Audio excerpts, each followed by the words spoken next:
Kaya nga po napakataas ng standard ng throne worship, ng kingdom worship.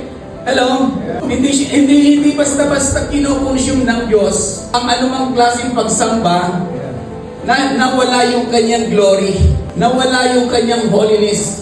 Amen? Napakahalaga po para maintindihan natin yung pagsambang pangkaharian, para maintindihan natin yung kingdom worship. Kailangan maunawaan muna natin what is the kingdom of God. Kailangan magkaroon tayo muna ng personal na experience and understanding. Kaya kanina, yun ang ating narinig. Amen? Kasi kapag hindi mo naunawaan about the kingdom of God, about the gospel of the kingdom of God, paano ka makapagsasamba ng pangkahariang pagsamba? Amen? Kaya po, napakalinaw, no? Napakalinaw na talaga naman ang ating Panginoong Jesucristo ay naparito, no?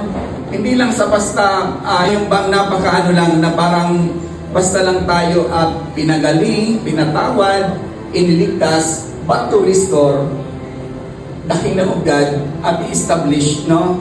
Maranasan natin kahit andito pa tayo sa physical earth, ay maranasan na natin ang pangkahariang pamumuhay.